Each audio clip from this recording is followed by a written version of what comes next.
दिल्ली में चुनावों को लेकर काफी गर्माहट देखी जा रही है। सभी राजनीतिक दल जो है उन्होंने चुनाव प्रचार में पूरी ताकत झोंक दी है।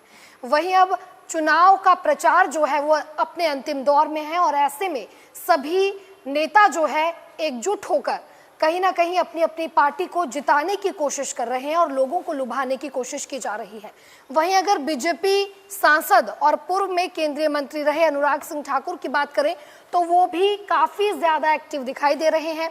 पिछले कुछ दिनों से वो लगातार जनसभाएं कर रहे हैं, लोगों के बीच जा रहे हैं और लोगों को लुभाने की पूरी कोशिश कर रहे हैं। वहीं आज भी उन्होंने दिल्ली में चुनावी जनसभाओं को संबोधित किया और इस दौरान जहां एक तरफ उन्होंने आम आदमी पार्टी के नेता केजरीवाल पर जमकर प्रहार किया तो वहीं दूसरी तरफ उन्होंने राहुल गांधी और कांग्रेस को खूब निशाने पर लिया।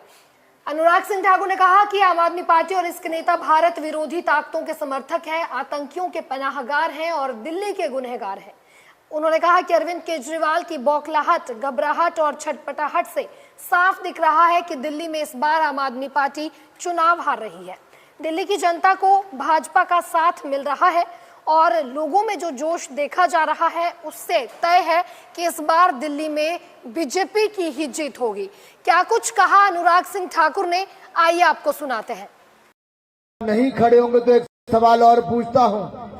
इन्होंने एक सवाल खड़ा किया था भारतीय सेना पर कि भारतीय सेना ने अगर पुलवामा हमले का बदला लिया तो हमारी सेना की ताकत थी कि पाकिस्तान को घर में घुसकर एयर स्ट्राइक की और सर्जिकल स्ट्राइक की, तो भारतीय सेना ने की थी मेरे साथियों।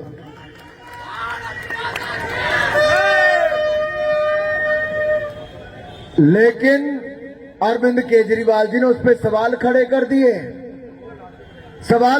दिए कि भारतीय सेना तो ऐसा कर ही नहीं सकती थी।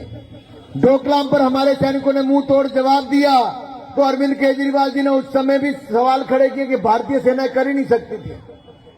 भारतीय सेना पर सवाल खड़ा करने वाले और विदेशी ताकतों के हाथ में खेलने वाले, ऐसी आपदा वाले जो हमारे उस समय जब कोविड के समय आपको अस्पताल चाहिए थे, अस्पतालों में बिस्तरे चाहिए थे, ऑक्सीजन के सिलेंडर और ऑक्सीजन की व्यवस्था चाहिए थी, तब ये आपदा वाले आपके साथ खड़े थे क्या? तो क्या मोहल्ला क्लिनिक में आपको बिस्तर मिला था क्या? अरे जोर से बोलो, मिला था क्या? अगर नहीं मिला था तो आगे भी कुछ नहीं मिलने वाला। ये सारी बातें मैं इसलिए याद करवा रहा हूं कि ये भोला भाला चेहरा बनाकर आएगा, जिसको 38 साइज की शर्ट आती है वो डबल एक्सएल शर्ट पहनकर आएगा। अगर 32 इंच की पैंट पहननी है तो 40 इंच की पैंट पहन के, खुली खुली पैंट पहन के आएगा और आपको बहलाने का प्रयास करेगा। इस बहलाने फुसलाने वाले, भय भ्रम पैदा करने वाले की बातों में मत आना। 11 सालों में आपके फेफड़े इसने कमजोर कर दिए प्रदूषण के कारण। पहले कहते थे पंजाब में कांग्रेस की सरकार है, धुआं वहां से आता है।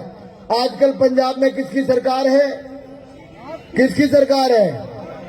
और कितने साल से है?